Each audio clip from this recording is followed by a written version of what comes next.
Good evening, everyone, and welcome to Monday Night Travel with Rick Steves Europe. My name is Julianne Worden, and I'll be your moderator this evening as we travel along with Rick and a special guest. Tonight, we're exploring Scotland with its beautiful landscapes and wonderful culture. And now, without further ado, I'll turn things over to Rick Steves, who will be one of our tour guides this evening. Hi, Rick. Hey, Julianne, thanks for the introduction, and thanks to everybody for joining us. As Julianne just mentioned, we're just wrapping up our first year. We're going to take a little break and then we'll go at it again. But right now, we're going to celebrate with sort of a finale. We've got a great friend on the line who's a wonderful guide in Scotland, and we're going to travel all around Scotland. And as we do, we're going to be enjoying lubrication with some Scotch whiskey and some beautiful Walker's shortbread. So it's kind of like dessert with whiskey. And I would just want to thank you for coming. I want you just to get comfortable. I feel like every Monday I open my door and I get a couple thousand good travelers coming in, and we're going to enthuse about travel. That's what I love. And on a normal year, I'd be in Europe right now, but this isn't a normal year. We're fighting our way through COVID. Somehow we're going to get our country vaccinated. It's just a simple equation. Get a vaccination, everybody get a vaccination, get on the ship, and we can sail. If people don't get on the ship, we're not going to sail. We're going to be struggling with this for a long time to come. So we're feeling really good about travels for next year. But right now, we got some work to do. And in the meantime, we're just going to enjoy some travels from home. So thanks for joining us. Today, we're going to Scotland. And I want to introduce to you our friend right now. Colin Mairs is with us. Hey, Colin, thanks for joining us. Hi, Rick. Pleasure to be here. Thanks for having me. You're my good Scottish buddy, but you've chosen to live in New Zealand. What's going on in New Zealand these days? Hi. Yep. So I moved down to New Zealand 2015. This is home most of the time, and then usually once a year I'd go home to Scotland, guide over there. But yeah, this is where I live, Auckland, New Zealand. All right. Most of America's cooking right now in the middle of summer, but you're in the dead of winter. Yeah, we're in winter. Yep. So bit of a rainy winter as is normal in Auckland, and good reason to put on my same sweater that I'm wearing in the photo we had at the start there. So my nice woolly warm winter jumper on today. That's right. Well, if it was a normal year, you'd be busy taking our groups around Scotland right now. Normally you do a number of Scotland tours every year. And in the off season, you do tours of New Zealand. So it's great to have you with us. And before we get into our show, let's just introduce people to what we're eating and drinking. I'm having some whiskey here. What you having? I'm having some whiskey too, Scotch whiskey. Scotch whiskey. So of course, has to be Scotch. I've got my my whiskey bottle right here. It says it says Tullamore Irish whiskey. Yeah, that's the wrong one. There's too many E's in whiskey on that one. Okay. So then maybe this will do. This is like Tennessee whiskey. Tennessee, no, there's far too many E's. So too many E's. So the Scots spelled. Oh, what will this do, Colin? That's the one. That's Johnny Walker Scotch whiskey. Yep. Now look at that, WHISKY instead of EY. What's the deal? Yep. So in Scotland we spell it without any E's. The general rule is that if the name of the country doesn't have an E, then the whiskey doesn't have an E. So that's Scotland, Canada, Japan, no E. The exception being actually New Zealand does have a couple of E's and no exception. Spell it without the E. But that's a good way to remember it. I didn't realize that if there's no E in the name, it has an. If there's no E in the country, there's no E in the whiskey? Yep. With the only exception of New Zealand. Okay. So Irish whiskey, Ireland, and whiskey has an E. That's a lot of thinking. That's a sobriety test right there. Now this says triple distilled. Is that like Scotch is just double distilled? Is this 50% better? No, it's just that it took the Irish an extra time to get it right. So, so we also say that the Irish, they just triple distilled to be sure. Okay, well, the Scotch get it right on the second try, I can tell you that. And then we're going to have some shortbread. And I remember when I was traveling around with you, researching the show that we're going to watch tonight, you and I went actually to the Walker shortbread work there up in Speyside where they make all the whiskey. Yep, up in Speyside, yep. So yeah, there's a few places that you can learn a bit about shortbread, and the Walker's factory is on site just nearby all the whiskey distilleries. So great to combine the two. It's so Scottish. So this is, I think, for me, it's a real taste of Hogmanay. So that's New Year's Eve in Scotland, and these are two of the sort of traditional things that we'd have in Hogmanay. So good. Okay. Shortbread, Scotch whiskey. Cookies and humans. And then in a good old Gaelic language, sláinte. Slanjava, yeah. Slanjava. That's health. To your health. Slanjava, good health. All right. Hey, well, I'm just so happy to have you with us tonight because we're going to go to the Highlands. We're going to talk about clan culture. We're going to cruise the Caledonian Canal. We're going to find the Loch Ness monster. We're going to check out Edinburgh. And then we're going to finish in your hometown of Glasgow. Sounds good.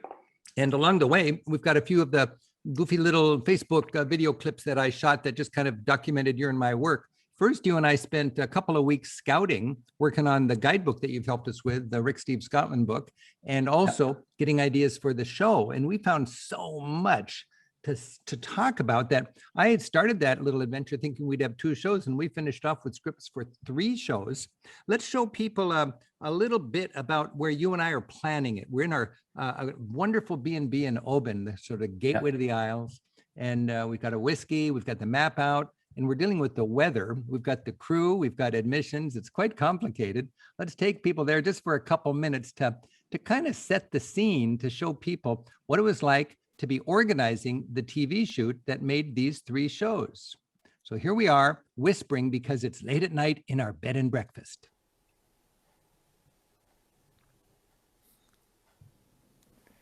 Hi, I'm Rick Steves. I'm in Oban on the west coast of Scotland. I'm with my friend and fellow tour guide, Colin Mairs. Hey, Colin. Colin leads our tours, or Rick Steves tours around Scotland, and I've kidnapped Colin away from the tours because he's my private guide with our TV crew for about 12 days as we go through Scotland. And Colin and I have just had a really important meeting, combing through all of Scotland's got so much to see and do. It has, yeah. You've got to make some tough decisions. Got to make some tough decisions, and we've got to be smart with the weather. We've got 3 scripts. We've got Glasgow and Scottish Passions. We've got Scotland's Highlands, and this script is Scotland's Islands. That would be Mull, Iona, Staffa, Skye, and Orkney. And we've got about 12 days left to shoot, and Colin was helping me go through this route. And if you look, we got to be considering the weather. We've got to be considering driving times. We've got to be considering appointments and when we can be legal in a place with the big camera. And we are putting together 3 amazing shows on Scotland. We've just had a wonderful day out on the Isle of Iona and Staffa. We are very close with the Puffins. And tomorrow we're heading up to Glencoe. We've got lots of history, lots of heritage, lots of beautiful food, and of course, we've got some lovely Scottish whiskey. Stay tuned for 3 Rick Steves Scotland shows coming up soon. Public television.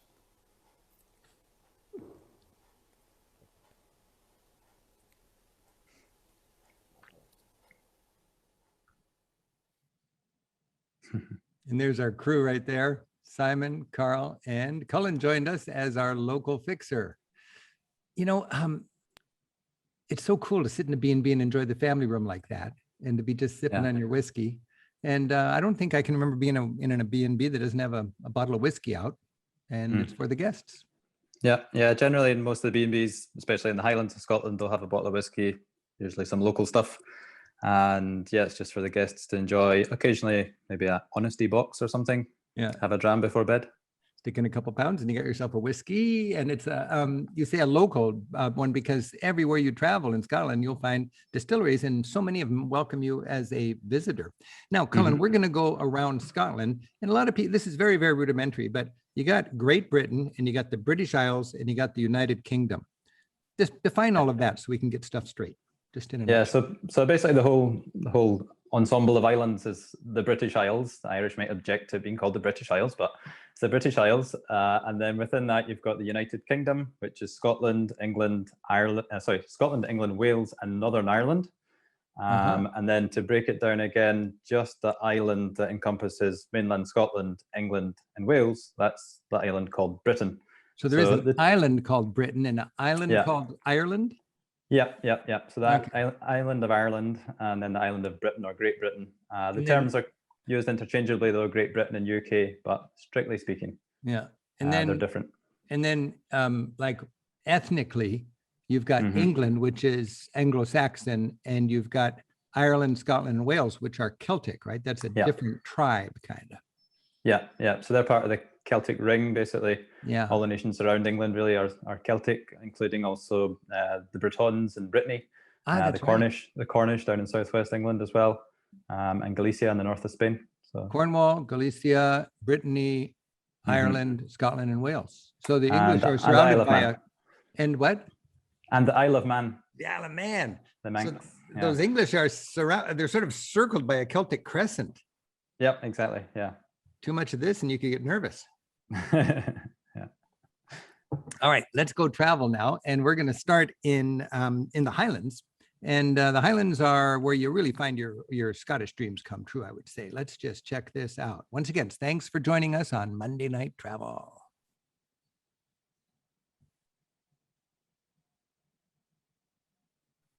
Here in Scotland, the Highlands have more than half the land and only 5% of the people. Still, it's these highlands, so vast yet so sparsely populated, that give us that classic image of Scotland. The highest mountains in Britain are here in Scotland, in the Highlands. While only around 3,000 feet in altitude, they offer a dramatic welcome and a backdrop of constantly changing views for road trippers. Long lakes called lochs here cut like fjords into a land where the heritage remains strong.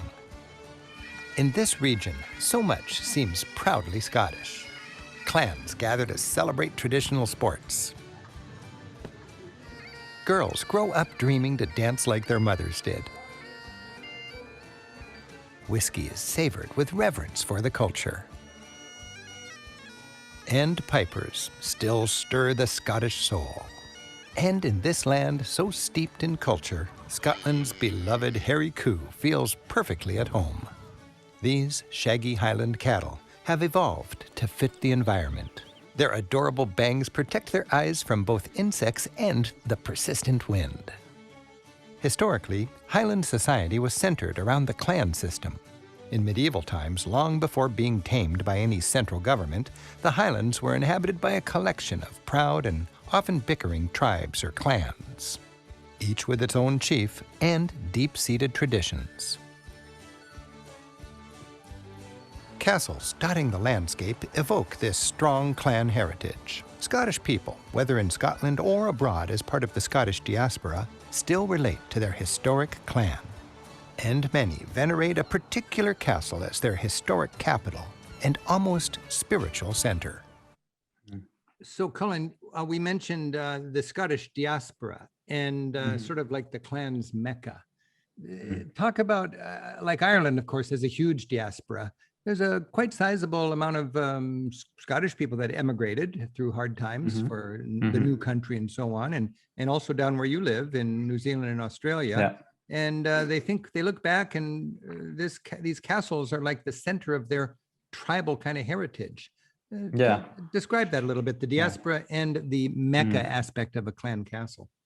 Yeah, so Scots, I mean, are spread all around the world, and obviously all the names you can think of with Mick and Mac, they're all descended from Scots, as well as many more. And I think that for people that, they often say that Scots that live abroad, we go abroad and we become more Scottish. So we want to kind of hang on to those old ways, I guess, and those old traditions. And yeah, like you say, the castle is the seat of the clan. It's the sort of gathering place where a lot of them do hold gatherings. And for example, that one that we just saw last there was Donnan Castle for the Macraes, and the Macraes will hold a clan gathering there, I guess, every now and again. So now, what's your clan, if you were to relate to a certain clan? Well, I've got two really that I relate to. So Cameron, that's my mother's maiden name, and then also, well, my grandmother's maiden name on my father's side is Donald, and so part of Clan MacDonald. So MacDonald, of course, very, very famous clan. And what does Mac mean? MacDonald. So Mac or Mick, M-A-C or M-C is just son of. Okay. So just son of Donald. In a Celtic or in a Slavic, it would be Ovich. Yep. Ivanovich is the son of. And in Norway, Johannesson. In Iceland, Arnadottir, somebody's daughter. So Mick. In Ireland, it's O'Neill of Neil. And that would be son of. Son of Neil. Yeah. Son of Bama. Yeah, there you go. All right. So do you have a clan that you don't like? That I don't like. Well, I guess there's historic rivalries. So with the McDonald's, it's with the Campbells. There's an old story, of course, of the massacre of Glencoe, and so there's that rivalry that, more in a jovial, friendly sense, persists somewhat to this day. You get that, you feel that a little bit. I suppose some people take it more seriously than others. Okay, let's carry on here because we're going to the Mecca of which this is the Campbell clan, isn't it? In Inverary. Yeah, I think next we're on to Inverary, yeah. All right. Inverary Castle, the residence of the 13th Duke of Argyll, has a stately turreted exterior set in a delightful garden. Historically a stronghold of the Campbell clan, its walls are well hung with portraits of the many dukes who've called this palace home. Here's the first duke, with dukes number 2 and 3 on deck. As with many such castles, the aristocratic family still lives here, like clan royals. Displays are like the family scrapbook, showing the current duke and his family who still occupy the private half of this palace.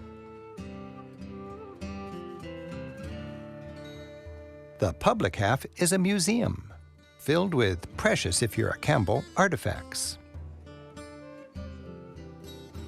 This case features pendants of esteemed family members through the ages. This one's filled with dirks and daggers, set against a nice Campbell tartan. A highlight is the Armory Hall, which fills the main atrium. So Colin, could you call these clan lords kind of like warlords? I mean, we always think fondly of the Scots, so we don't say a warlord like we would, somebody in the tribes of Afghanistan, in the mountains of Afghanistan. But really, in the old days, there was no central government, and these guys had their weapons and their private armies. Yeah. So I suppose you could use the term warlord if you want to. It's kind of, it's like so we're talking sort of pre-Culloden, so pre-1750s. Okay. That this was the local people gathered around their clan chief. So there would be clans and sub-clans, and they would swear allegiance to fight for their clan chief in return for protection from him and basically living on his land. In a moment, I'm going to see Rob Roy's sporn here. Do you have a sporn with you by chance? I do. Let's see your sporn. So I mean, are you comfortable showing it in public? Yeah, it's not. I'm not wearing it just now because it wouldn't show well. But this is my sporran, and we've got a rolled R's, of course, in Scotland. So your sporran is what you wear, of course, with the kilt, and it's something to carry your essentials inside. When I'm not wearing it, it's usually the place where I store my ski and do. Okay. So that's the dagger you wear in the sock. Means the black knife. I've also got in there my flashes.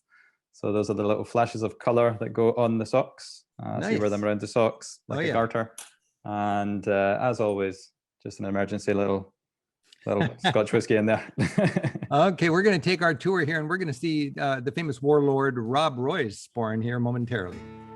Here, swords and rifles are artistically arrayed in starburst patterns. Docents are standing by and happy to answer questions. Yep, so our halberds here date from the 1600s. They come from the earlier castle before this one. Now, what is a halberd? So a halberd could be used against charging cavalry, and you'll notice they've got tassels on them. It's not just for decoration, don't know about you, but from killing someone, you don't want their blood dripping down your weapon, making it all slippy. So the tassels actually had a function. That's right, so the tassels would soak up the blood.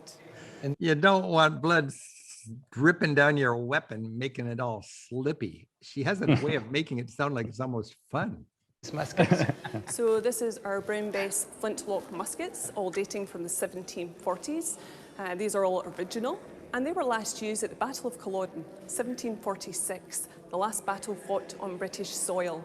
Yes, so we have in this cabinet some of the belongings of Rob Roy MacGregor, kind of famous folk hero. The famous Rob Roy. That's right, Rob Roy MacGregor. So this is his sporran here. And what is a sporran? So a sporran, if you think of a kilt, there's no pockets in a kilt. Right. So you'd have your sporran, and in your sporran you'd have maybe a wee bag of oatmeal. So this is your bag of essentials. Exactly, yes. Hanging right for here sure. in front. Yeah. You'll find castles like this all over the Highlands. Today, countless Scottish Americans make a pilgrimage of sorts to their ancestral clan capital. If you're a Campbell, you'd come here to Inverary. Okay, I got to set this up because this is so fun. Colin, we were in, was this Inverary? No, Inverness. that's Inverness, McGregor's Inverness. pub. Yeah, so we came to, we're just spending the night in this town, a sizable town north of Edinburgh. And Colin knew where the music was, and there's no tourist here. And there's a relatively famous guy that is a famous fiddler, and he gathers his fiddling friends. And I'll tell you, we were part of the gang right away. Had a couple of whiskeys, a couple of beers, and it's like you've known each other forever. Check out this pub scene, and remember, anybody can be here.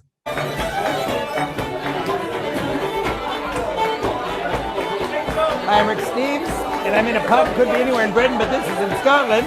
If I was in Ireland, it'd be Irish traditional. If I was in Wales, it'd be Welsh traditional. And I'm in Scotland, so it's Scottish traditional. This is a session. It's just Sunday afternoon, 5 o'clock, friends get together. You got a cello there, you got the fiddle, and you are having a blast. And the piper is fiddling with his iPhone. Look at that. That's bad style when a TV crew is filming. In a moment, Colin's going to do the Highlander yelp. And I love, Colin, the way you got the beat and you just got right into it. We've just been here filming. We got a great bit for the show. Hey, Bill, you're going to sing? I'm going to play the piano. You're going to sing. I'll sing and you play the piano. Let's drink first. All right. You got friends in the pubs, I'll tell you that. Hey, Colin, you do the Highlander youp?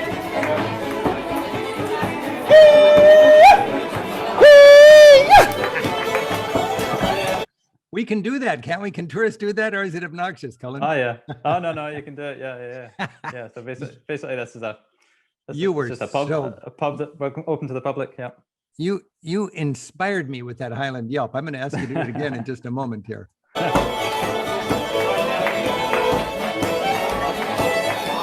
This is travel. This is travel. Get out of the bed and breakfast, get out of the hotel, have a beer, leave the tourists, become a temporary local, and mix in some music. It's a session. Find out what's going on and be there. Happy travels from Inverness in Scotland.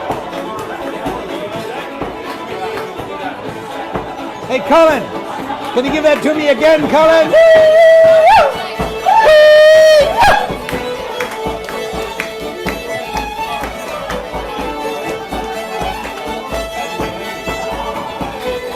Okay, so we're just having the greatest time, and I'm working. This is how I'm working right now, so just don't hurry me. And then Simon, our producer, comes in and he says, it's time to go. We got work to do. It makes no sense at all. Check out Simon here, the king of party poopers in the Highlands of Scotland.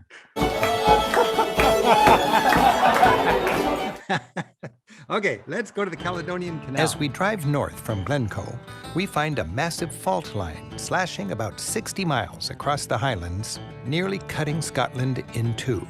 The drive from here northeast to Inverness follows 3 long, skinny lakes created by the Great Glen Fault and a series of 19th century canals that lace them together. This is the Caledonian Canal. Perhaps the most idyllic stop along the canal is the little town of Fort Augustus, built around an impressive staircase of locks. Today, this historic piece of British engineering is a welcoming park. 200 years ago, as Britain was at full steam during the Industrial Age, it connected these lakes with about 20 miles of canals and locks. That was so its ships could avoid the long journey around the north of the country. The Caledonian Canal took 19 years and cost a fortune to construct. It opened in 1822. While these locks were an engineering marvel in their day, they were quickly antiquated and a disaster commercially. Shortly after the canal opened, ships were built too big to fit. And shortly after that, with the advent of steam trains, the Caledonian Canal became almost useless, except for romantic-age tourism. And today, the canal remains a hit with holiday-goers.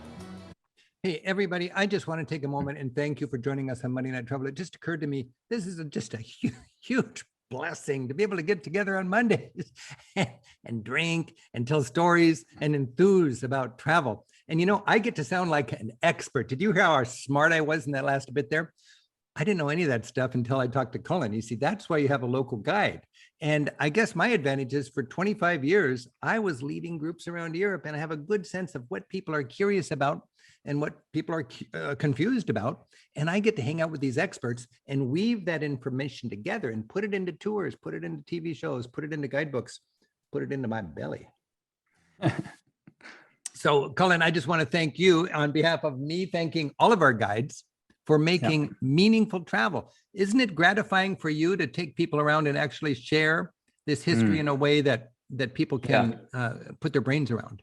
Yeah, absolutely. I mean, I think like a lot of us tour guides, we really feel that what we do, as a job, we've got to do it to put food on the table, but it's also a calling, and it's something that we just feel we have to do. And we do it out of the pride for our countries. We also do it just because we love to engage with people and show them the best way to have a good time when they're in that country. Oh, and you feel that pride. You feel, I'm so inspired by that pride. And then I go to the next country, I'm inspired by that pride. It's just really a beautiful thing. The most famous part of the Caledonian Canal route is the long and skinny Loch Ness. 22 miles long and over 700 feet deep, it's essentially the vast chasm of that fault line filled with water. They say Loch Ness contains more water than all the lakes of England and Wales combined. Loch Ness is deepest near Urquhart Castle. While thoroughly ruined and little more than an empty shell to climb through, in its medieval heyday, this strategically situated castle was one of the most important in the Highlands, controlling traffic along the Great Glen. Today, so gloriously situated with a view of virtually the entire lake, it's extremely popular with tourists and the perfect place to look for the Loch Ness Monster. While the lake is, frankly, boring, the local tourist industry thrives on the legend of the Loch Ness Monster. It is a thrilling thought, and there have been several seemingly reliable sightings. And of course, there's a touristy exhibit that would love to tell the story. Hey, Colin, before we get into the exhibit, do little kids in Scotland dream about the Loch Ness Monster? Do your TV shows animate him? Do your parents tell you scary stories at night, you know? Yeah, there is a TV show. Well, when I was younger, there was a TV show called Family Ness, and it was about a family of Loch Ness monsters. And usually, actually, when we talk about Nessie, we refer to her as a female. So it's a female monster. Yeah. I stand corrected. I didn't know. This fantasy creature that nobody's actually seen has a gender. That's pretty impressive. Now we're going to meet a guy, Adrian, right? What's his name? Adrian. That's Adrian Shine. Adrian Shine, and we'll see clips of him back when he had no gray hair, when he was a young adventure scientist in his 20s. He's been at this for a long time, and he knows I'm kind of skeptical, and I just think this whole Ness thing is kind of tacky and opportunistic. But he has really artfully made it a thoughtful exhibit, and I don't know. What about? I was impressed by him, Colin. Yeah, I think he's a genius of a guy. He's done a lot to encourage people to get more interested in Loch Ness for the loch itself, based around the perhaps myth of the monster, and he does make you think. Yeah. So here's to Adrian. Here's to Nessie. Here's to Adrian. Slanjavat. May she live long and hearty. Yeah. The Loch Ness exhibition is spearheaded by scientist and naturalist Adrian Shine, who's spent decades studying the Nessie phenomenon. Adrian, can you tell me the mission of this exhibition? Our mission is to be part of the essential sense of place. We are not a monster show, but we will tell you a lot, whether you like it or not, about Scottish lochs by arguing about the Loch Ness Monster. But we do it in a fairly entertaining way, I like to think, because we're talking about the one thing we would all like to have in Loch Ness. What we do is take you through the history of the search for an unusual animal in Loch Ness. In the 60s, it was surface surveillance with big telephoto lens cameras. Having failed in the 70s, we went underwater, partly in my own little photographic hide, Michan. Having failed to encounter a beast, we resorted to sonar in the 1980s, sort of underwater radar. And we built a flat pack sonar search vessel on a beach in 1981, patrolled up and down the loch. The contact led in the end to Operation Deep Scan in 1987 with the fleet. In the 90s, we got a bit canny. We used an indirect method, and we have been ever since, and it's general science. What can the loch support in terms of food resources? What do the temperatures tell us about what could live in Loch Ness? And finally, we have the environmental message in terms of the record within the Loch Ness sediments. I would like our visitors to go away thinking about what could live in Loch Ness when we have explained Loch Ness. Go and see Loch Ness, but if you want to understand it, come here. And at the same time, and above everything, we want them to go away knowing a lot more about Scottish lochs. Wow. That is, I got to say, very, very cool. Hey, now we're just going to, I've got a little clip here of me and Colin sitting in the back seat of the car while it's raining. We're waiting for the rain to stop so we can demonstrate the peat bog. And Simon and Carl are out shooting in the drizzle. And I'm working with Colin on what he's going to be saying. I just love this whole peat bog mystique kind of thing. And check it out here. Hi, I'm Rick Steves, I'm the Isle of Skye, and that is actually a peat bog. And part of our show on the islands of Scotland is to explain about a peat bog. And I'm with, we're just waiting for the wind and the spitting down rain to dry a bit. Simon and Carl are out there getting some shots, and I'm here with Colin Mairs, my friend and guide from Scotland. Hey, Colin. Hi there. And Colin, because he's got friends everywhere, found an old peat spade. What is that, Colin? So this is a peat spade used for cutting the peat. Yeah. And you cut it out of the bog. Peat was used for centuries on the Isle of Skye. Now wait a sec. So we're reviewing right now because we want to be conversational, but we want to have a lot of content. Colin's going to be on camera in a moment talking about this. We're going to be out in the bog. What are the points we're going to make now? So this is me battering up my guide for TV. You got to make 3 points and you got to make them tight. So cutting peat is a task like chopping firewood, and it's a matter of survival because historically on the Isle of Skye, peat was the main fuel source. And so it's a tough job, but has to be done because the peat would fuel the fire and that gives warmth through the winter. So then we'll reach down and pick up a piece of peat. You say, cut it. You cut it, dry it, and then you put it on the fire and it burns and lets off a sweet, smoky smell. Oh, and that sweet, smoky smell, if you've never enjoyed it, you don't know what you're missing. It's delightful. I love the smell. So thanks to Colin's help, and thanks to a great crew, we are out making some beautiful TV, bringing you Bonnie, Scotland. This is the Isle of Skye, and that is a peat bog.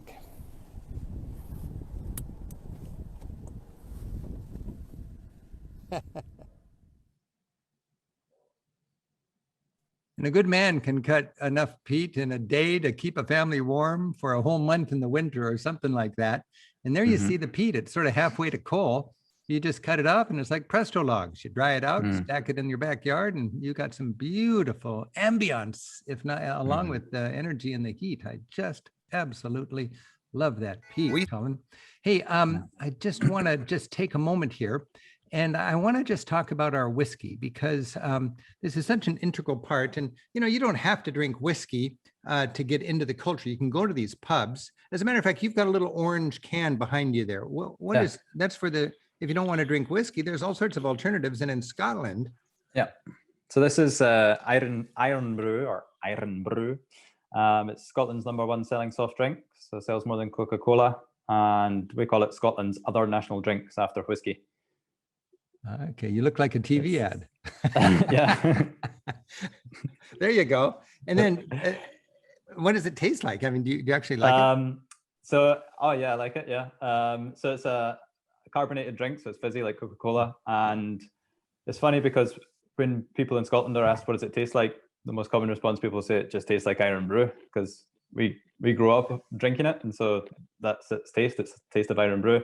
Sometimes people say it's like bubble gum or fruity or something like that, but for me, it tastes like Iron Brew. And a little bit of bubble gum. I can see that because I grew up with bubble gum. I didn't grow up with Iron Brew. Hey, put that can away and get your whiskey out. I want to talk about whiskey for a sec here.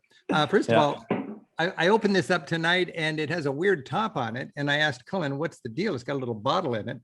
Cullen knew. Yeah. It's nothing comes out. Oh, there it goes. And Cullen reminded me, in the developing world, whiskey is really popular, and it costs, half a month's wages for one of these.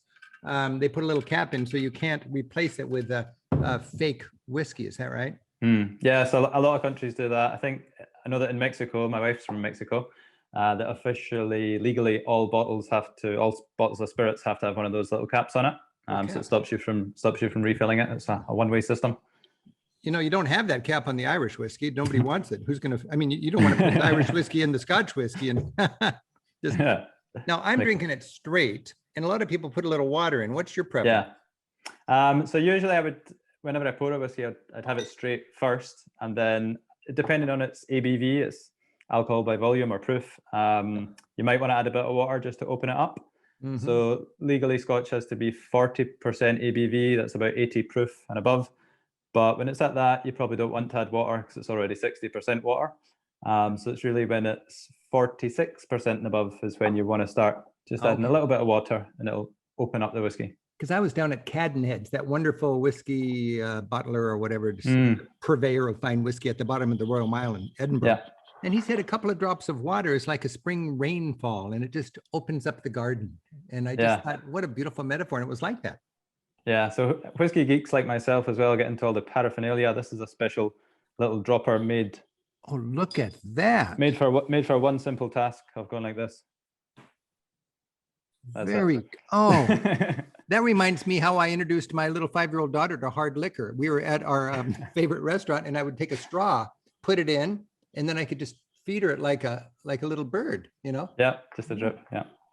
Hey, if you've got any tips for whiskey, write it down in the Q&A. I'd love your whiskey tips. My favorite tip is to go to a pub in Scotland, and instead of just getting a beer, sit down and ask the person next to you, what's a good whiskey? And there's all these different kinds of whiskey, and I can't get to first base with different kinds of wine, but with whiskey, you really can smell the peatiness or other characteristics. It's quite an education. And if you were sitting in a bar and an American wanted some help on whiskey, I think a Scottish person would help you out, wouldn't they, Colin?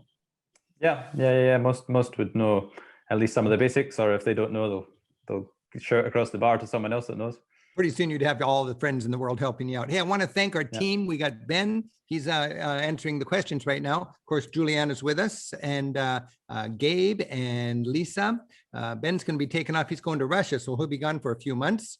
I do want to remind you, all these clips we're seeing, you can watch them in their entirety if you go to ricksteves.com and just look in the TV section and click on that show. Also, Colin's going to answer questions when we're done with the videos, and you need to put it in the Q&A section there, and links to Colin, links to everything that we're talking about in the show are in the chat section. We do want to thank the Scottish Travel Society. They're enthusiasts about Scotland, and they're joining us today just as attendees. So here's to you guys, and let's go back right now and continue traveling. And up next is the beautiful city of Edinburgh. Start our visit where the city did, at the Edinburgh Castle, the fortified birthplace of the city over 1,000 years ago. This imposing symbol of Edinburgh sits boldly on a rock high above the city. While the castle has been both a fort and a royal residence since the 11th century, most of the buildings today are from its more recent use as a military garrison. Crowds gather as, traditionally, each day at 1 o'clock, the big gun is fired, giving the ships in the port something to set their clocks by. Why 1 o'clock and not noon? It costs the frugal Scots 11 fewer rounds. Your admission comes with a fine guided tour. Well, welcome to the castle, ladies and gentlemen. It takes roughly about 20-25 minutes from the time we leave here to the time we get to the top. You'll all have climbed 414 feet. It's easy. I've done it 10 times a day already. Come on. And once you got through gate number 5, or if you got through gate number 5, we still had a surprise for you because we had gate number 6. And once you knocked down all these gates, you were basically in the lower defences, which means you're in the bottom half of the castle and you had plenty of room to fight. The castle has never been taken by force. It has only been taken under siege. Now, you see how much trouble went to keep the English out. But a bit more diplomatic now, we charge them money to come in. This is Mons Meg. It was given to James II by his uncle William, Duke of Burgundy, as a present in 1457. And the reason why he gave us it is because we were fighting the English, and he was fighting English, so it was a common bond. But the cannon itself weighs 7 tons. It took 150 pounds of gunpowder to fire a 300-pound stone cannonball, less than a mile and 3/4. It suited the Scotsmen. They had time to go and pick the cannonballs up, bring them back, and fire them again. I got to tell you, anytime you pay admission to a major site like this, there's a very good chance there are regular departing guided tours, and take advantage of them. It's just so much fun to be able to hang out with a local who loves to chat and tell you the story and make these sites come to life. Well, this will be the last stop, ladies and gentlemen. And what you're going to see in the square now is the Great Hall, Mary Queen of Scots Apartments, the Crown Jewels, and of course the Scottish National War Memorial. Thank you for listening.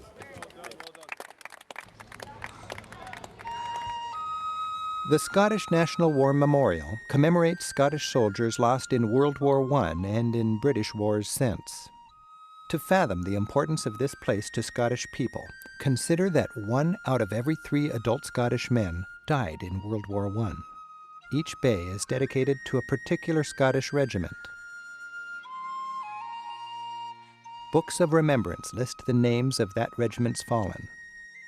The main shrine, featuring the original World War I Rolls of Honor, sits on an exposed chunk of the castle rock, at the highest point of this sacred hill. Within these same castle walls, the National War Museum thoughtfully covers 4 centuries of Scottish military history. It tells the story of how the fierce kilted Scottish warrior changed from being a symbol of resistance against Britain to being a champion of that same empire. Even when fighting with rather than against England, Scottish regiments promoted the romantic kilted warrior image. This was fueled through the 19th century by Queen Victoria's infatuation with the Scottish Highlands and that culture's untamed and rustic mystique. Highland soldiers, especially officers, went to great personal expense to sport all their elaborate regalia. And the men in kilts fought best to the tune of their beloved bagpipes. For centuries, the stirring drone of bagpipes has accompanied Highland soldiers into battle, raising their spirits and announcing to the enemy that they were about to meet a brave and mighty foe. Scottish soldiers did more than their share of dying for Britain. They fought with valor and were well decorated. The museum shows the human side of war. And it shows how clever government-sponsored ad campaigns kept lads enlisting. 2 centuries of recruiting posters all make the same pitch that still works today. A hefty signing bonus, steady pay, and job security, with the promise of a manly and adventurous life, all spiked with a mix of Scottish pride and British patriotism. As you leave the castle, turn around and look up. Remember 2 14th century champions of Scottish liberty, King Robert the Bruce and William Wallace, aka Braveheart. Wallace rallied his nation, fighting long and hard against English domination. He was executed in London, hung, drawn, and quartered, with parts of his body paraded to all parts of England. Robert the Bruce beat the English at the Battle of Bannockburn in 1314. It was the last great Scottish victory. Bruce and Wallace still defend the spirit of Scotland. The Latin inscription declares, more or less, what you do to us, we will do to you. Traveling here, you can get the feeling that Scotland and England are comfortably joined in a union no one seriously questions. But history's seen through different filters. Visit a British-run museum like the one we just did, and the story's told in a happy union kind of way. Talk to a local, you might get a different spin. My friend and fellow tour guide Ken Hanley is joining me for dinner, and perhaps a better insight into Scottish-English relations. Above the Old Bell pub, the New Bell restaurant serves up fine food in an inviting living room ambience. In researching my guidebooks, I find that throughout Europe, the small husband and wife run places, especially if one of them's a talented chef, serve the best meals for the best prices. So this really is contemporary Scottish, then, you'd say? Absolutely, yes. I think it sort of boils down to that they're not aware that we have this old alliance with the French. We have a natural produce, you know, from seafood to, you know, to beef and vegetables and that. But because of that old alliance, we have the French je ne sais quoi with the Scottish local goodies, and the end product is something that really surprises people from the States. Pleasant. So that old alliance is something to remember. All over Europe, your neighbor's neighbor is your friend because you have a mutual enemy in the middle historically.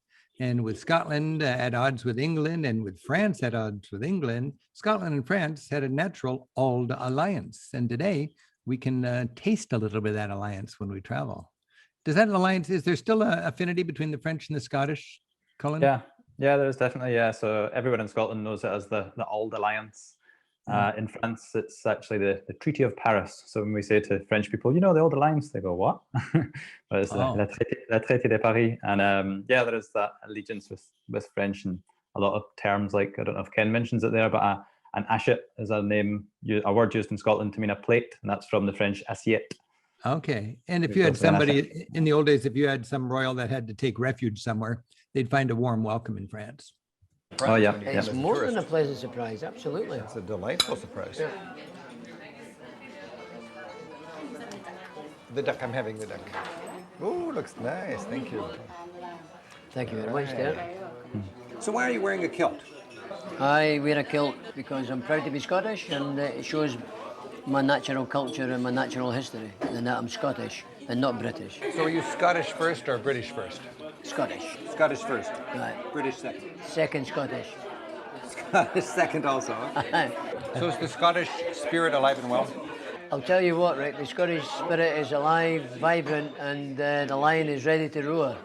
Really? There's no doubt in your mind? No doubt at all. Well, Slàinte mhath. So Colin, Slàinte mhath. Slàinte mhath. Slàinte mhath. Everybody out there, Slàinte mhath, say it. Slàinte mhath. Slàinte mhath, good health. Big question right now. This was before Brexit. This show was shot. And Scotland a few years ago had a referendum where you got to vote, and you decided, it was a close call, but you decided to stay with England. The assumption was England was going to stay part of the EU, I suppose, when people went to vote.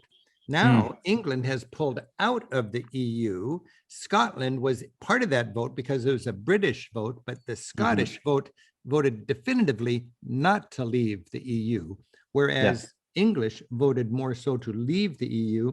Now Scotland is tied to a country ruled by London that has, against the wish of the Scottish people, pulled away from the EU. Does that breathe new life into the Scottish independence movement? Yes, I think it does. And as a short answer, I think that when the vote for independence, that was 2014, we were told that if Scotland left the United Kingdom, that also means leaving the EU. So a lot of people were, like you say, swayed to say, well, we don't want to leave that bigger family. But then, against our wishes, Scotland voted 60% to stay in the EU, but was pulled out. And so I think that does increase the, or I would say, embolden the cause for Scottish independence. Now, I'm not a betting man, but I would say if you call back in 10 years, Scotland's going to have voted to leave England. And if Scotland leaves England, that leaves Northern Ireland kind of stuck out there in the middle. And I think there would be an impetus for Ireland to go, well, let's jump ship too, and we'll latch on to the Republic of Ireland, and Ireland will be united. And then Great Britain will be, the United Kingdom will be England and Wales. Yeah. Well, it's anyone's guess really, but I think that when the Brexit vote happened, I thought the more likely thing to happen first would be Ireland reunifying, and then Scotland would get a chance after that. Because of that awkward border situation, to leave the EU, you got to have a hard border. That means a hard border in Ireland, and they fought and died to get rid of that hard border, I think. But I guess when the Scottish independence vote was on in 2014, the people in favor of independence, and I'll put my cards on the table, I'm one of them, but the leaders, they said that if it doesn't happen this time, we won't raise it again for another generation. Right. So that's good politician speak, because how long is a generation? So we don't know. But they did not anticipate Brexit. By the way, I've had some great interviews with Colin on my radio show. There's a link to our radio show interviews with Colin and other guides in the chat section right here at the bottom of your screen.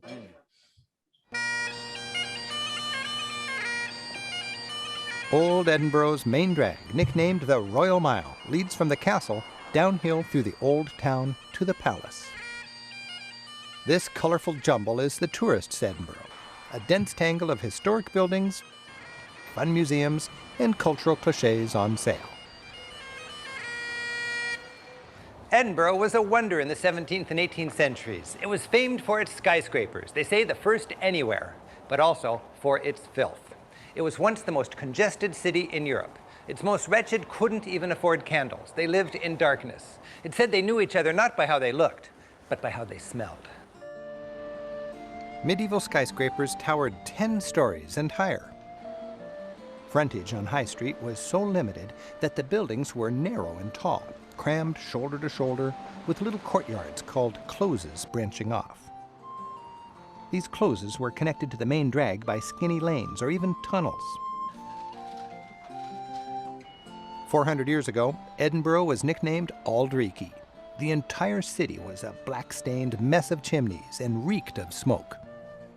The Royal Mile ends at the gates of Holyrood Palace, for 500 years the official royal residence here in Edinburgh. Rather than living in a blustery castle up on the rock, Scotland's royalty built this fine palace. Even today, when royalty's in town, you'll find them here. The best way to learn about Scottish history is nearby in the Museum of Scotland. It's amassed more historical artifacts than everything else I've seen in Scotland combined. This museum offers the best anywhere hike through the history of Scotland. The Kingdom of the Scots exhibit shows evidence of a vibrant early nation.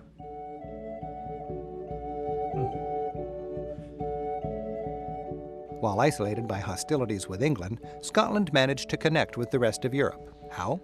Through trade, the church, and their Renaissance monarch, Mary, Queen of Scots. Oh my goodness, there's so much to cover here, but I'm going to run ahead because we've got Colin with us here. I'm going to blame Colin, and we're going to go to his hometown of Glasgow. So we're just going to go right to there. And before we do that, Colin, I just want to take a moment and ask you, as you were working with our TV crew, you were the fixer. You had to organize everything. What are your memories of that? Was it hard to get permissions to get into these castles and museums? I don't even know the answer to this question. What were your challenges? So yeah, I think the fixing of it started probably maybe even about a year, about at least sort of 6 months before. And so basically, I had a file of everywhere we had to contact. There were a few that we just weren't able to contact anyone, so we just had to show up on the day. And a few that were a bit hesitant about some of the things we wanted to film. But I remember at Caledonian, they gave us permission to do something, but we forgot to ask something else, and they were kind of legalistic. They wouldn't let us keep that one exhibit. There were certain pieces in the collection that were actually belonged to a private family or something, and they didn't want them used, and we went in without paying attention to what we were allowed to shoot and not, and shot everything. Generally, I think we had a warm welcome, and I think it shows in the 3 TV shows. We did an hour and a half of TV together. Hey, before we go on, I just want to ask you about tartans. You've got some tartans behind you there. Are these tartans? My understanding is we feel like it's a medieval reach into Scotland's distant past, but it was kind of all dreamed up in the Victorian age when Queen Victoria was falling in love with Scottish culture, and Robert Burns was romanticizing everything, and all of a sudden the Scottish warrior was becoming heroic, and the traditional people of Scotland were noble. Yeah, so a lot of the image of the kilt and the tartans, we kind of call it an invention of tradition. So it was late 1700s, early 1800s that they started to connect certain colors, certain tartans or plaids to certain clans or families. So it's not all that ancient. Way back when there would have just been a mishmash of colors, but ever since sort of early 1800s, it's been linked to certain clans and families. So I've got two kilts. Let me see if I can swing them down here. So one is the MacDonald tartan, and so that's again from my grandmother. Her maiden name was Donald. That one needs a little bit of an iron, but that's the older one that my dad gave to me when he got too big for it and gave it to me. So that's been in the family a long time. And then I got another one that I got as a gift when I graduated from university from my parents. And this one is Holyrood tartan. So Holyrood's where we just saw the palace in Edinburgh. Oh, the Holyrood Palace, yeah. The Queen's Palace. So I've got no connection actually to the region. It's a regional tartan, but I just chose it because I like the colours and it goes with my eyes. So I like those colours. And you flew all the way you took them all the way to New Zealand with you. That's quite a commitment. I always travel with my kilt. Yeah. I do too. I never go anywhere without my kilt. Hey, we're going to Glasgow now. This is where you grew up. And I never warmed up to Glasgow for 20 years. I was just going to Edinburgh because Edinburgh is the most famous. Now I feel very strongly, if you got 4 days in Edinburgh, one of those should be heading over to Glasgow. It's just 45 minutes away by train. There must be 3 trains an hour. Mm-hmm. It's an amazing city. Yes, sorry, I thought you were going to play a clip. Yeah, absolutely. Yeah. No, I think, well, I mean, I'm biased, obviously, I'm from Glasgow, but some people in Glasgow will say the best thing to come out of Edinburgh is the train to Glasgow. Yeah. And also, what's the joke about a wedding and a funeral? Yeah, so Glaswegians, for people from Glasgow, notorious for having a good time. And so they do say that you'll have a better time at a funeral in Glasgow than at a wedding in Edinburgh. Okay, well, let's see just what they mean by that. Let's go to Colin's hometown, Glasgow. In its 19th century heyday, Glasgow on the River Clyde was the second city of the British Empire. It was at the forefront of the Industrial Revolution. A century ago, with over 1 million people, that's about twice its current population, it was a powerhouse. They say it produced 25% of the world's ocean-going ships. But after World War II, tough times hit Glasgow, giving it a rough edge and a rundown image. In the last generation, Glasgow embarked on a creative citywide rejuvenation scheme. And today, the city has an energetic cultural scene and a unique flair for art and design. These days, the River Clyde produces not ships, but good times. The Grand train station, busy with commuters, is a reminder of both the city's industrial past and its current recovery. George Square sprawls before the City Hall. The square is a who's who of statues, which are especially appreciated by the seagulls. There's the great Scotsman, James Watt, who perfected the steam engine that helped power Europe into the industrial age. Here's Scotland's 2 top literary figures, Robert Burns and Sir Walter Scott. Along with its industrial and working class heritage, the city prides itself on its playful irreverence. Here in front of the Gallery of Modern Art, the Honorable Duke of Wellington is graced with a Glaswegian crown. 1 out of every 5 Scots lives in Greater Glasgow, and Glaswegians are friendly, unpretentious, and happy to rave about their town. What's that? What's that mean? The accent can be a little hard to understand. Say it again, like real slow and clear. Shite on your shoe. I don't know what you said, but okay, all right, see you. But eventually, I developed an ear for it. So, and the people here are just like incredibly friendly? Well, those 2 aren't, but generally they are. They say you guys know how to have fun. Oh, yes. Oh, 100%, yes. Yeah, I mean... 100%, we know how to have fun. Definitely. On our way for a cocktail. Oh, you are? A person at Glasgow is more fun at a funeral than a person from Edinburgh does at a wedding. They don't have money to be grumpy. Ah, they don't have money to be grumpy. I think it comes from a pessimistic kind of view. You think things are going to be bad, so you make the most of it and you have a laugh. See, listen to the That's great. I'll tell you what's special about the people in Glasgow. Yeah. They're honest, they're friendly, and they'll go out of their way to do anything for you at all. We like a bit of fun. We're real, we're full of integrity, and we take everybody as we find them. So that is... Actually, that's philosophical. I love that. Thank you for that. No, that's red wine. This is a very Scottish thing to walk around with your golf clubs. Yeah. I try to just carry that. I don't actually play golf. I just walk around with these. Tell me a joke. Don't know. Don't. To celebrate your city, what do you say? Like, buy us a drink. Buy us a drink. Bye-bye. Thanks, guys. Bye. East End rules. Glasgow's busy Buchanan Street is the middle of a Z-shaped pedestrian boulevard nicknamed the Golden Z. With the top shops in town, it's also called the Style Mile. The Argyle Arcade, the town's oldest shopping passage from 1827, is known for jewelry. Princess Square is an old building dressed with a modern facade. and a delightful Art Nouveau atrium. Buchanan Street has a lively vibe with a variety of street musicians. Music is a big part of the city's personality.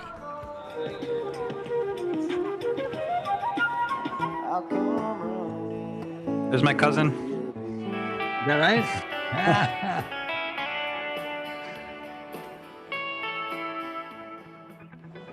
To be sure we understand all we're seeing, I'm joined by my friend and fellow tour guide, Colin Mairs.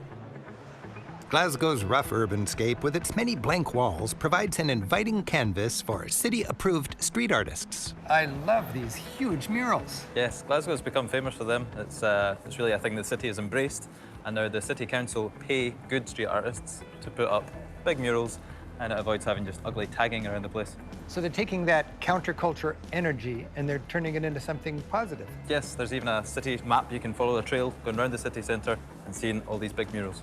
So this one's cool. The guy's trying to flag down the taxi and the balloons are lifting it out of his reach. Yeah, well, the artist actually has put himself in the painting. He's the taxi driver, that's his face there. Okay. And his name is Rogue One, which you can also see on the registration plate of the taxi. The other one up top there with the girl with the magnifying glass, that's by an artist called Smug.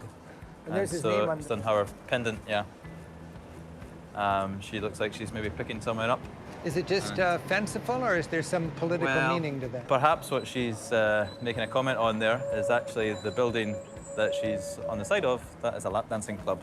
So she's maybe picking up a small man who's going in there to the lap dancing. Oh, she's insulting the men that go to the strip joint. Potentially. That is huge and just photorealistic. It's a nice one, eh? So this one actually probably represents our patron saint. See the halo around the back of his head? Yeah.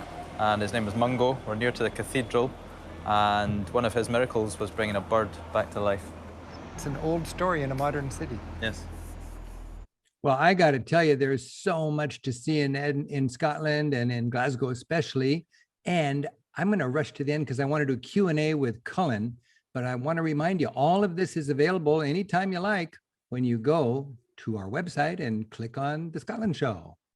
Colin, I think we should open things up for questions. Hey, it's just great to have you here, Colin. And I want to thank you. And I want to thank you for the wisdom to drink Scotch when I'm going to Scotland and not Irish whiskey. So slanchava. Slanchava. I'll drink to that. Mm. Oh, yeah, baby. Hey, Julianne, do we have any questions? We do have some great questions. Gosh, I feel like I learned a lot tonight, and I've been to Scotland, so yes. Yeah, it shows what having a good guide does. But before we get to questions, could we have a word from our sponsor, Rick? Well, thank you, Julianne. You know, we are 100 hardworking, travel-loving people in our team at Rick Steves Europe. It's you, me, and Ben, and about 97 others. And we've been patient, we've been diligent in our company. All 100 of us have our shots because we understand it's not a personal choice, it's a societal choice. As a society, we got to get our act together. We got to whoop this pandemic so that our neighbors can be safe, so our children can be safe, so we can get on top of this thing before it causes variations that might cause us complications. Plus, we want to travel. Just last month, we opened our floodgates for our tours. We've got 100 guides like Cullen. If you think Cullen's good, you should see the rest of them. Our guides are so great. I'm just so thankful for the passion and the integrity and the charisma of our guides. And no, seriously, if you like Cullen, that's the kind of guide you're going to be with as we connect all of our travelers with our favorite slices of Europe. We've got 1,200 tours. We've got, for next year, 40 different itineraries.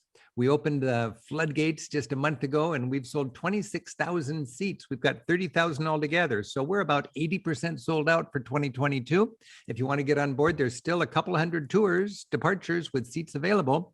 We're very, very understanding and flexible with your deposits because it's a time of a lot of anxiety and insecurity. So that if you just want to get some money down on a seat and know you've got it and see how things are going to progress, you can get your deposit back, no questions asked, 100% until the end of the year, until December 31st. So if you're curious about traveling in 2022, and if you want to go on a Rick Steves tour, if you want to travel with a guide like Colin, you got your choice. Plenty of seats available, but you need to go to the website, ricksteves.com, get connected with us, and get your name on one of those seats. All right, Julianne, let's have some questions. Okay, so our first question tonight, a lot of people were wondering, how did you guys start working together? Tell me the story, Colin. I forget it. But I do remember when I met you, you were the youngest licensed guide in Scotland. That's right. Yeah, it's hard to stay the youngest at anything, but then I was the youngest licensed guide in Scotland. So a friend of mine who's a tour guide in Glasgow, Joan Doby, she'd been asked, I think, to take you around. I think she'd helped out with the original Glasgow chapter of the guidebook, right. and then you were coming to update that. So when I'm traveling, we book guides, and I like to book new guides rather than guides I already know, so I make some new friends. The woman I was all excited to meet had to cancel, and she stuck me with you. Yeah. And that worked out okay. So she said, yeah, you should contact Colin. And then I had to Google you, find out who you were, and I bought your book on eBay, I think, and I'd already written all my notes up in the chapter when we met. That's right. That was impressive to me because you were helping me with Glasgow, right? Yes. Makes sense. Yeah. So we spent, I think, the whole day, about 12 hours or so, 11 hours, pounding the streets of Glasgow. Yeah. And you had already read the chapter and marked it up, so it made my work a lot easier updating that thing. All right. Yeah. And the rest is it's just tour guide love, baby. So that was. I want you on my team. Yeah. So that was back in 2013. Yeah. Wow. 8 years. Okay, Julianne, another one. Yes, and Joy was wondering, Colin, what is your funniest travel memory with Rick, if you can think of one, as he pours his whiskey?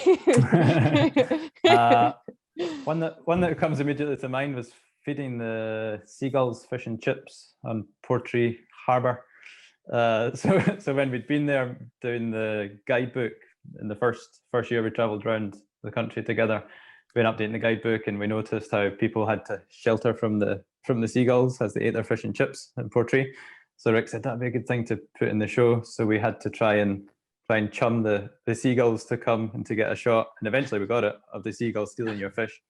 If I remember correctly, we had a fish and chip sitting at the table, and this was a year before when we were scouting without the crew, and a seagull took off with my fish. Yeah. So we came back the next year with the crew, and so often you have this magical experience. You want to reproduce it with the camera rolling, and it's hard to do.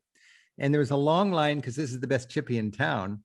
Yeah. And we kept, I guess I was trying to get the seagulls to come. I was throwing them little bits of fish, ran out of fish. And rather than stand in a long line, we saw a backpacker right next to us halfway through her lunch. I've never done this before.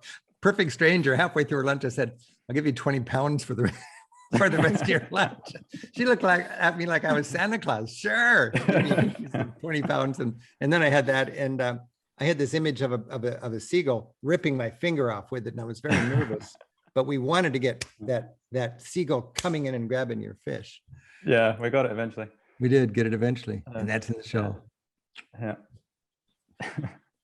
We saw that really fun clip tonight of the Glaswegians speaking with their thick accents. Colin, you're from Glasgow, but you're easy to understand. Can you lay on a thick accent if you want to? I think I can. I don't. My accent comes and goes, and so because I now live in New Zealand, I've softened out my vowels. I've started saying "fush and chops" like they say here, and my wife's from Mexico, so we speak a lot of Spanish together. But yeah, I think my accent. So we say that in Scotland, people are code switchers. So it's not just Scotland. There's other countries that do it as well, but we'll change the way we speak unconsciously depending who we're speaking to. So if I'm in the pub with my friends and having a few swallies, a few drinks, then it will start to come out more, and just naturally the words start coming. I also notice that whenever I meet someone from Scotland here in New Zealand, we'll start chatting, and immediately I'll start using I again. Instead of saying yes, aye. A few swallies, is that a word? I never heard that. Yeah, a swally as a drink. I'm gonna have a little. Is that swallows? A few swallows? Yeah, I guess it comes from swallows. I'm gonna have a few swallies with Colin. Having a swally, having a drink. Yeah. And speaking of New Zealand, Eloise was wondering, why did you move to New Zealand, to Auckland? Good question. So I came here originally to visit my brother, so he lives here as well. I came to visit him 7 years ago at Christmas and met my wife here. So Claudia's originally from Mexico, but she's lived in New Zealand for 15 years. So we met here. She was planning a trip to Europe. I said, if you need a good tour guide when you come to Scotland, I might be available. So we kept in touch.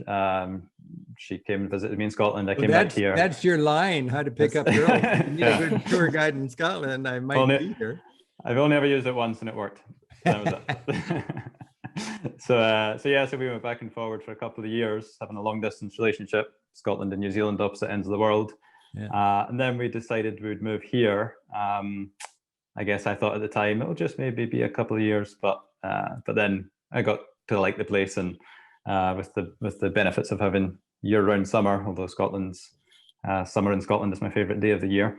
But yeah, so New Zealand's a good place to be, and I've started my own tours here as well, as we mentioned earlier. So that's Mondumo small group tours, mondumo.com. So it's kind of the best of both worlds. New Zealand's a brilliant place to live, and usually I get to go back and spend time in Scotland every year as well. By the way, we do have a link to Colin's page in the chat section. So if you want to connect with Colin and his website, he's obviously a great tour guide, and he does his own small tour company in New Zealand. Check that out in the chat, along with links to everybody else that relates to our show today. Yeah. We also have his Instagram and Facebook too, if you're on Instagram and Facebook. Nice. And in the Q&A, I thought it was kind of fun because we had a lot of questions about peat, which is kind of surprising. So I think more than I've ever seen about one topic. So just 2 questions about peat out of the many. This is not a person. This is that fuel halfway to cold dirt. Okay. Yeah. Different people were wondering, is it still used for heat today? And how long does it take to regenerate? Oh, good. Wow. Still used for heat today. Yes, it is in certain parts of the Highlands. So if you're on the Isle of Skye in winter or autumn, you'll smell peat burning. So mostly I'd say probably today, more so in the Outer Hebrides, so Skye and then Lewis and Harris will still use peat. I guess less and less it's used perhaps as a fuel source because it's obviously labor intensive, but you can buy it. How long does it take to regenerate? I don't know the answer to that one, I must say. I know it takes a few thousand years to make it, and it's a few thousand years younger than coal. But there are huge resources of peat. It's at no risk of running out anytime soon. It's just a matter of what is the choice of the consumer. I remember when I was traveling in the 70s, I smelled peat a lot. It was still used. Today, in Ireland as well. Yeah, in Ireland, that's where I remember. In Ireland they call it turf. Mm-hmm. Mm-hmm. We also saw tonight the Loch Ness monster, of course, a mythical creature in Scotland. The other, I would say, mythical creature that's well known in Scotland that's edible is haggis. And Cecilia was wondering, do you like haggis, Colin? And Rick too, do you like it? Yeah, I like it. So haggis is made from the insides of a sheep, in case anyone hasn't come across it before. So it's the heart, lungs, liver of the sheep, all chopped up finely, mixed with some oats, onions, spices. And I just think it's just like a spicy minced meat. And I'm sure we've all eaten a lot worse than hot dogs. But you can get bad haggis, and I think you can get good haggis. So if you want to try it, don't get it at a greasy spoon. Get it at a real restaurant. And I find it's a little rich for me, but I really like it as a small side course or something. Yeah, but it's kind of like steak tartare in France. You know, a Frenchman will sit down to a big big plate of raw hamburger with spices, and they'll love it. I like a little bit of it, just like haggis, because I didn't. Yeah. There's some quite interesting like new dishes as well using haggis. Like you'll get this one's not new, but haggis stuffed inside a chicken breast. So that's Balmoral chicken, we call that. It's very popular at weddings, often a dish at a wedding in Scotland. And then we've got a large Pakistani community in Glasgow, and so they've created haggis pakora. Do you know pakora? Oh yeah. So pakora, little like fried little things. And so they put the haggis inside that. And so if you're in Glasgow, try and more so in Glasgow, throughout the country as well, find some haggis pakora. You know, Colin, I want to be sure that we let our viewers enjoy your horrible dad jokes. So, Julianne, unless there's a reason, I'm going to wrap it up right now. Is that okay? Of course. And I want to thank everybody for joining us. I want to thank our friend Colin. You are fantastic, and I just am thankful for our friendship. And Julianne, thank you for moderating this evening. And we're going to close. Oh, I want to remind you, we're going to take our break now. So we're off for about a month until mid-September. We're going to come back on September 13th. Put it on your calendar. We're going to be joined by Federico. Colin knows Federico, one of our wonderful guides from Madrid. We're going to do Spanish favorites on September 13th. That'll kick off our winter season, or our next season. On the 20th, we've got a special show called Bones and Cemeteries. And after that, we're going to do Little Europe on September 27th, all the little tiny countries. So lots of fun coming up on Monday Night Travel. Enjoy the summer break. We'll see you then. And right now, I just want to share with you what a challenge it was to be hanging out with Colin for so many days and listening to his jokes. On the last day of our scouting trip, this is the year before we actually met the TV crew, Colin and I were just hanging out in Stirling, and we had this moment where we decided to tape some of these jokes. Enjoy that, and thank you for joining us. Thanks, Colin, and thanks, Rick. Happy travels to everybody. We will see you all next week, but right now, let's go to Scotland and enjoy some Scottish dad jokes.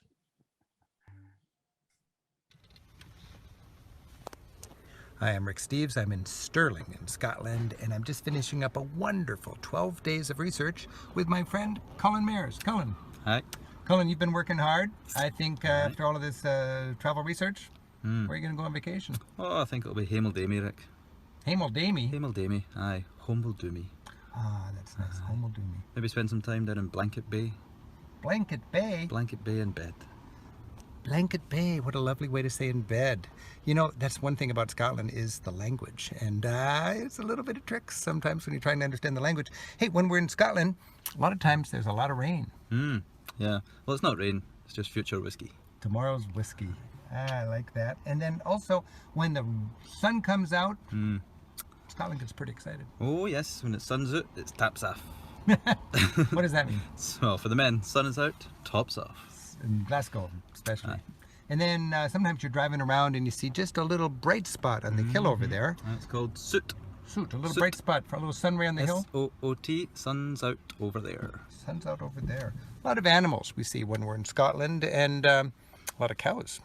What can you tell me about cows? Well, we've got the iconic Scottish cows, the Highland cattle. You can tell the difference between the male and the female because the female carries bagpipes. The female carries bagpipes. And do cows take vacations? Well, if there's two cows in a field, you want to know which one's on vacation. It's the one with the wee calf. The one with the wee calf? What's a wee calf? The wee calf, the wee cow, the week off. The week off. Tell me another animal joke. Well, why did the pony talk like this? Why did the pony talk like this? Because he's a little horse. He's a little horse. We have dad jokes in America. You have dad jokes here.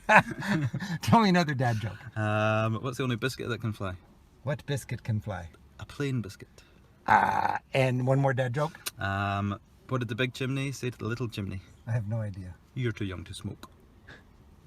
You're too young to smoke. Colin, I'm glad you're a tour guide and not a comedian. Thank you for 12 beautiful days in your beautiful Bonnie, Scotland. Thank you, Rick. It's been a pleasure. Happy travels. And we're in Stirling here, and Stirling's a very historic place, not famous for its comedy. And they say whoever holds the key to Stirling holds the key to the Kingdom of Scotland.